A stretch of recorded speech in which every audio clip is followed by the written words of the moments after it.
Salut, c'est John. Aujourd'hui, je vous présente un livre d'Olivier Houdet, La psychologie de l'enfant. N'hésitez pas à regarder dans la description pour avoir d'autres informations ou d'autres livres en rapport avec le sujet. Bien à vous. Jean Piaget. Piaget est sans conteste le plus grand psychologue de l'enfant qui est connu le XXe siècle. Par sa célèbre théorie des stades de développement de l'intelligence, ce professeur de l'Université de Genève a profondément marqué la psychologie. Le monde de l'éducation et le grand public l'attestent. Et le grand public l'atteste par exemple le succès exceptionnel de son que sais-je, La psychologie de l'enfant, plusieurs centaines de milliers d'exemplaires vendus, au même rang que sais-je, la psychanalyse et le marxisme. 1. Freud, Einstein et Piaget, souvent comparés aux plus grands savants de l'époque moderne, comme le psychanalyste Sigmund Freud 1856-1939 ou le physicien Albert Einstein 1879-1955. Piaget s'est, par son intérêt scientifique pour l'enfance, remarquablement inscrit dans les préoccupations les plus novatrices de son temps. C'est ce que remarque fort bien l'un de ses élèves.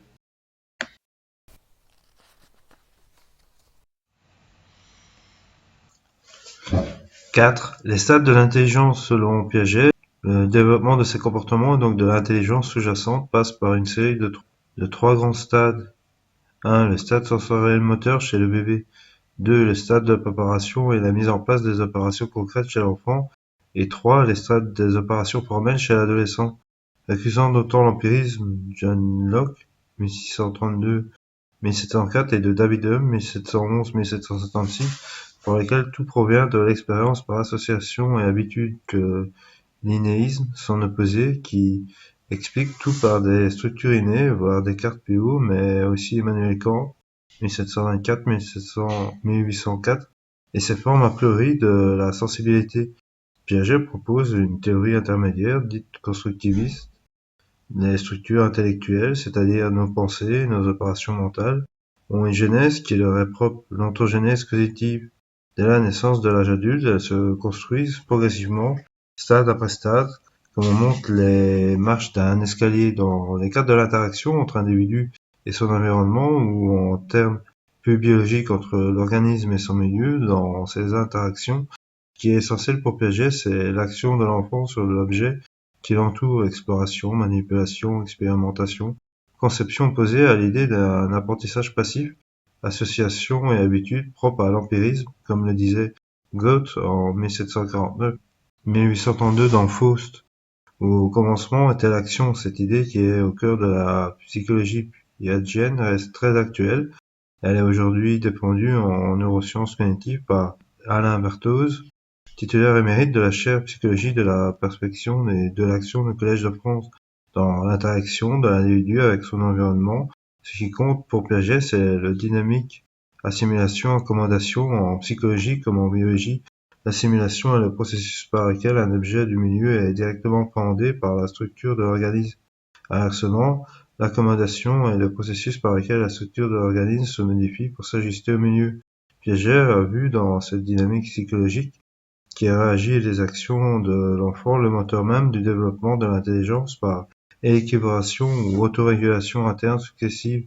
Concernant les stades de ce développement, il distingue clairement l'intelligence du bébé 0-2 ans de celle de l'enfant 2 à 12 ans. Jusqu'à l'âge de 2 ans environ, c'est le stade sensoriel-moteur. Le bébé interprète le monde qui l'entoure sur la base de ses sens sensoriels et de ses actions moteurs dès la naissance. À partir de ses réflexes initiaux, comme la succion du sein de sa mère, il apprend certaines règles de plus en plus compliquées au fil des mois sur le fonctionnement du monde physique et sur la capacité à agir dessus. Piaget appelle ces règles de schème d'action acquis par assimilation, accommodation.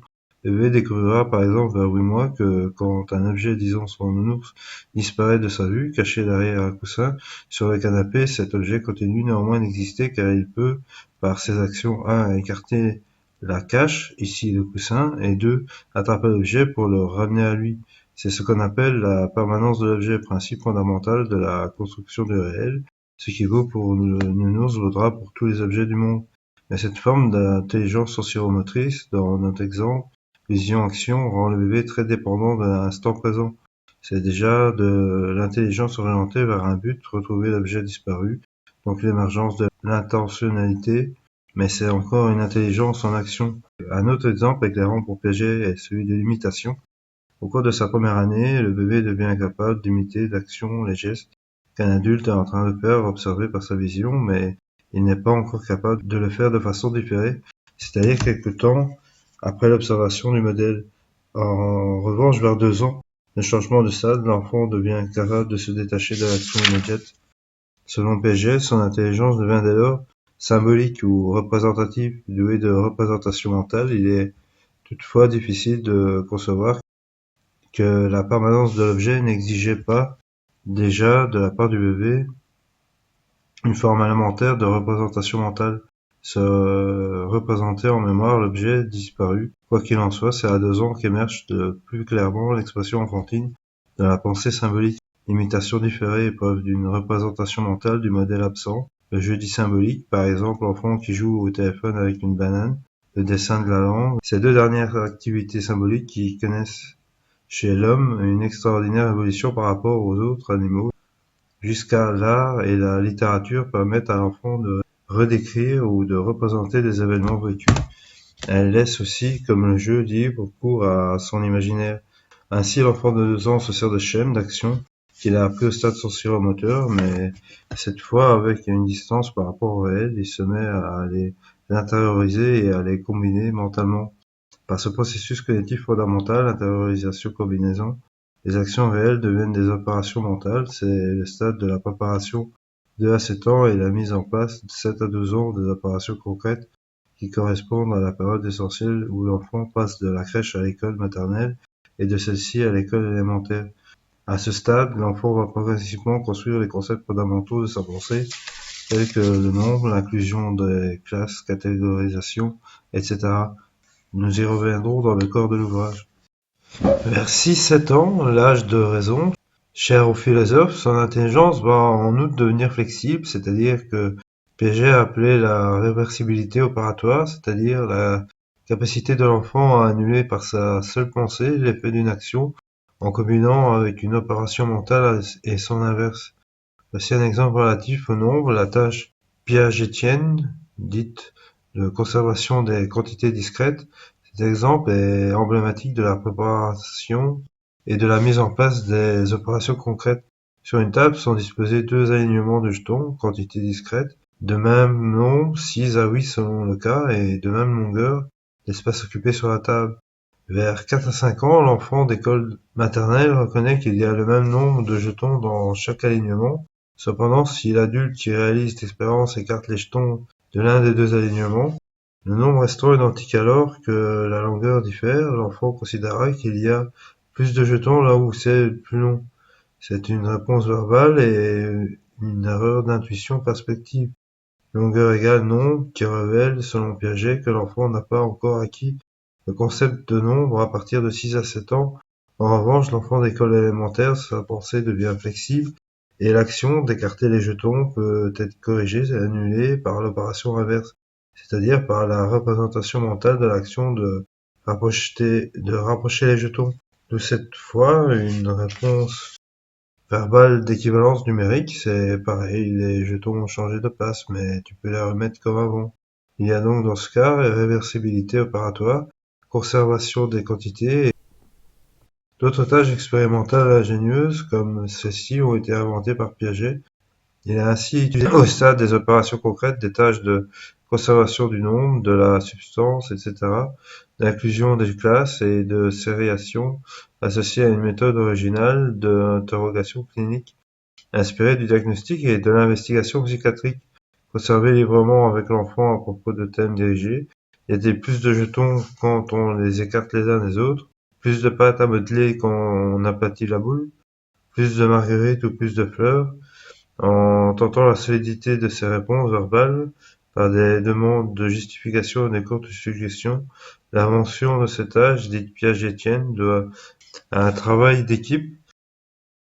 L'école de Genèse, notamment à Alina Smenzinka et Barbel Innelder, Enfin, au dernier stade de l'intelligence, celui-ci des opérations formelles, de 12 à 16 ans, l'enfant devenu adolescent acquiert la capacité de raisonner sur des propositions logiques, des idées, des hypothèses, c'est ce qu'on appelle le raisonnement hypothétique déductif chez le scientifique, mais aussi chez tout chacun, lorsque nous raisonnons sous la forme de si, alors, par exemple, si je n'avais pas acheté ce que sais-je, alors, si Piaget n'avait pas existé, alors, on voit clairement le lien avec l'intelligence du stade précédent, mais ici, une véritable révolution cognitive s'opère très bien résumée par Piaget dans cette formule. Avant l'adolescence, la possible est un cas particulier du réel, après c'est le réel qui devient un cas particulier du possible.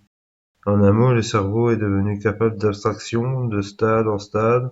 On est ainsi passé de schèmes d'action du bébé à la pensée logique de l'adolescent. Cette théorie des stades de l'intelligence qui a fait la célébrité de Piaget est très élégante, séduisante et à première vue convaincante. Durant la seconde moitié du XXe siècle, elle a profondément marqué la façon de penser du développement cognitif dans le monde de la psychologie et de l'éducation. C'est toutefois elle qui, comme on va le voir, fait l'objet de critiques les plus fondées de la part de la nouvelle psychologie de l'enfant.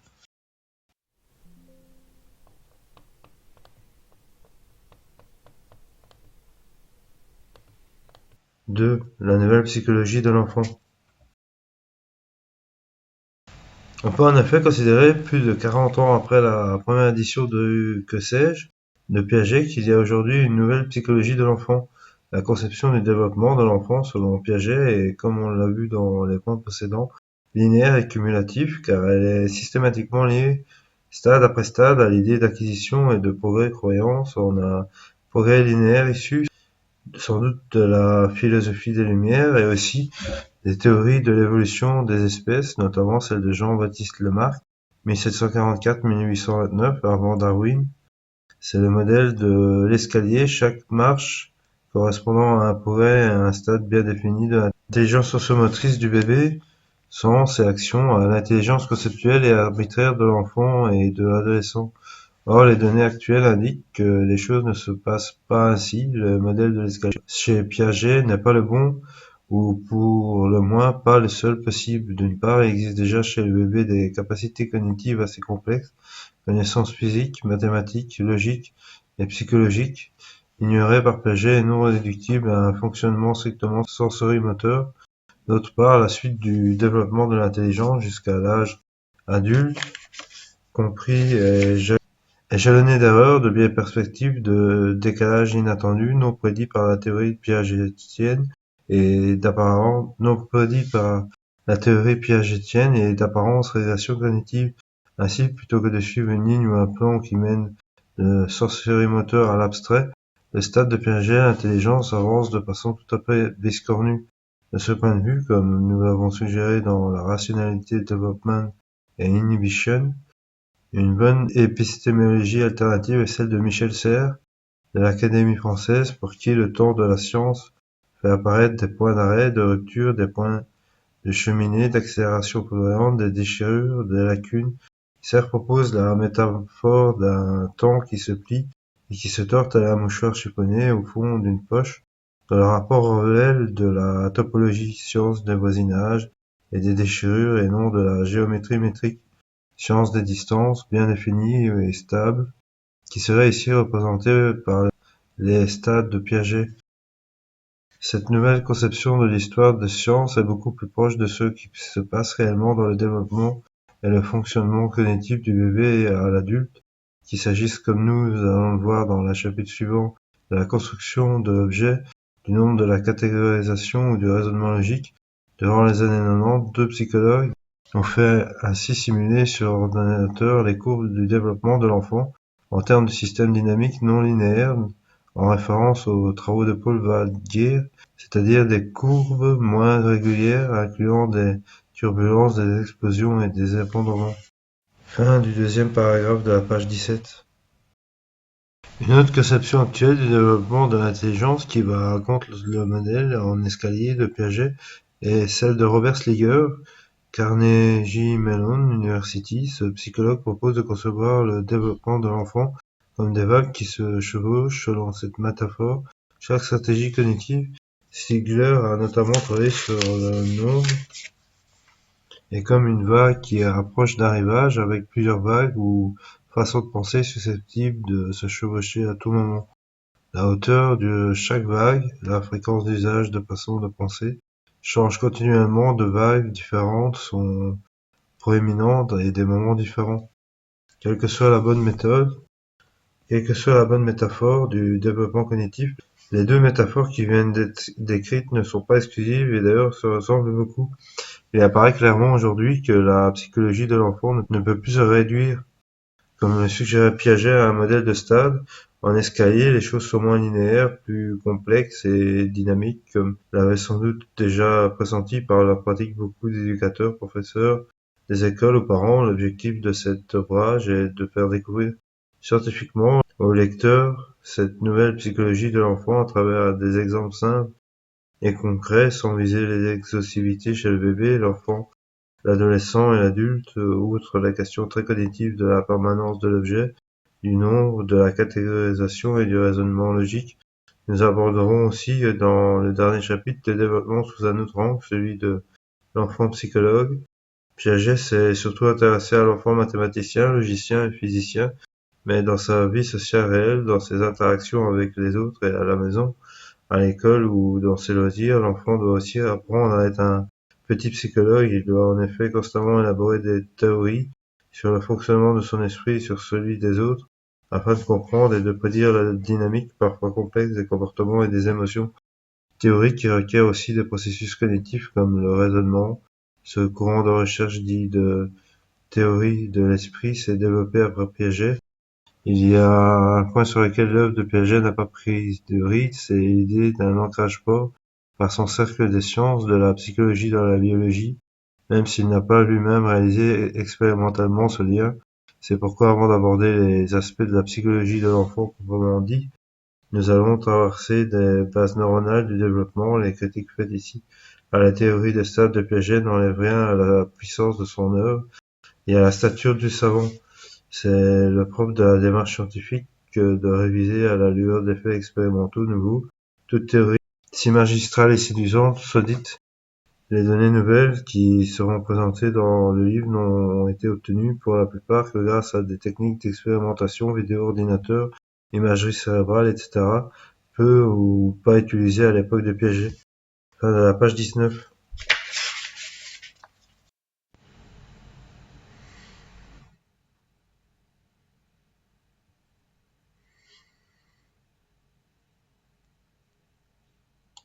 Chapitre 1er. Le développement neurocognitif.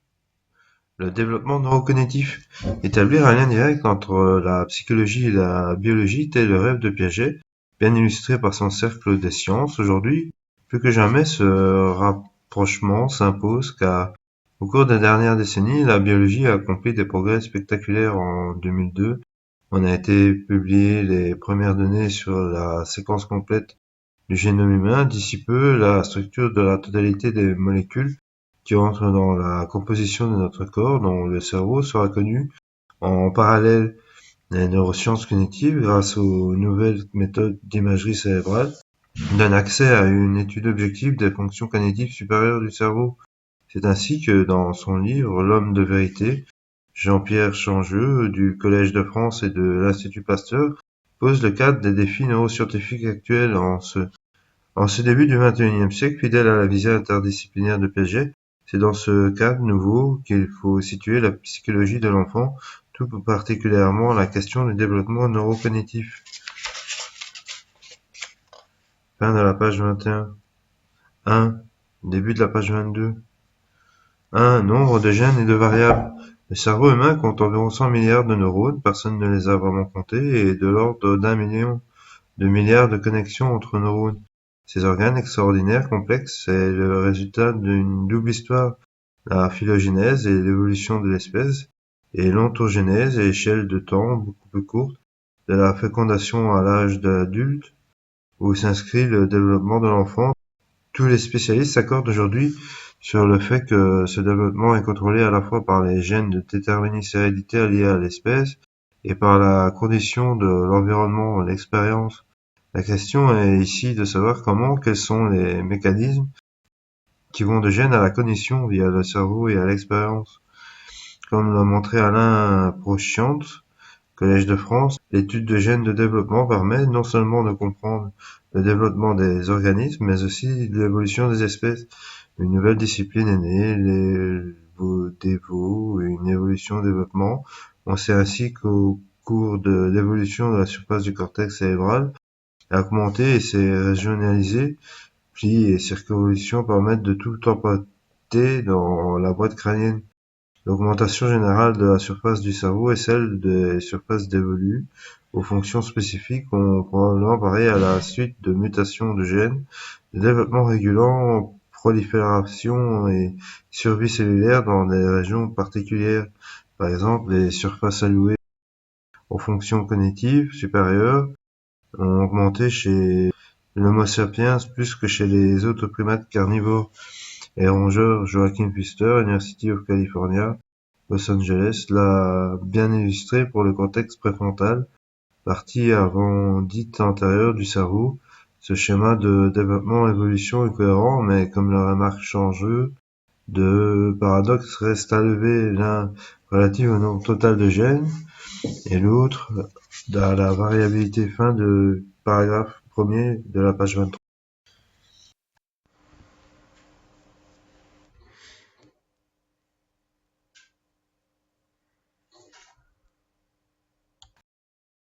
Voici le premier paradoxe du ver à la souris. Le nombre de gènes augmente si c'est 8 fois, mais de la souris à l'homme, ce nombre reste approximativement constant autour de 30 000. Et à partir des données disponibles, on ne révèle que très peu de différence entre ces deux génomes. Cependant, l'organisation du cerveau, nombre de neurones et d'aires corticales explose.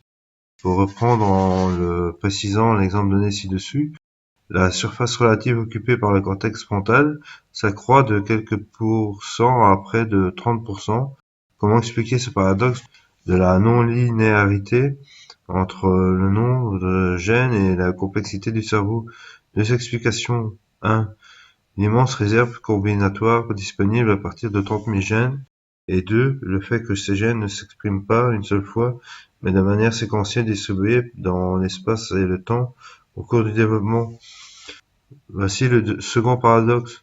Changeux remarque que l'examen précis de la connectivité du cerveau, réalisé à l'échelle de microscopes électroniques chez les organismes simples, révèle une surprenante variabilité. Celle-ci persiste chez des individus génétiquement identiques, les vrais jumeaux avec Philippe Corrège et Antoine Dauchin. Il explique cette variabilité dite épigénétique, du grec epigenestai, naître après, se produire à la suite de, fait le fait que mise en place de connexions du cerveau au cours du développement ne se ferait pas de manière rigide comme on assemble les circuits d'un ordinateur, mais plutôt par essai et erreur. Selon ce modèle, il y aurait une croissance quelque peu au hasard des contacts entre neurones, 2. Exubérance transitoire, et 3. Sélection et distribution géométrique particulière de contacts synaptiques par l'activité du réseau, activité spontanée ou provoquée par l'environnement. C'est par ces processus d'épigénèse des connexions entre neurones que l'expérience et donc la variabilité peut s'inscrire de manière stable dans le cerveau. Les maîtres mots de la neurobiologie actuelle du développement sont donc gènes, bien sûr, mais aussi combinatoire, variabilité et expérience. Il faut encore ajouter neurogénèse, c'est-à-dire la production de neurones nouveaux. En effet, au cours de la dernière décennie, les techniques de biologie cellulaire sophistiquées ont permis de remettre en cause le dogme selon lequel tous les neurones de notre cerveau seraient présents chez le bébé dès la naissance, le reste du développement cérébral n'étant fait que de connexions entre neurones. On sait maintenant que ce dogme n'est pas parfaitement exact. Des neurones continuent à être produits tout au long de la vie chez toutes les espèces de mammifères étudiées, y compris chez l'homme. Princeton University a ainsi démontré l'existence de neurogénèse de cortex préfrontal chez l'adulte ainsi que dans d'autres régions du cerveau. Le rôle que peut jouer cette neurogénèse dans le développement des fonctions cognitives reste néanmoins inconnu. Fin du premier paragraphe de la page 25. Voilà, j'espère que les passages piochés dans les 25 premières pages de ce livre vous auront plu. vous donner envie de lire le livre, n'hésitez pas à vous abonner ou à regarder dans la description pour d'autres livres en lien ou en rapport avec le sujet. Bien à vous.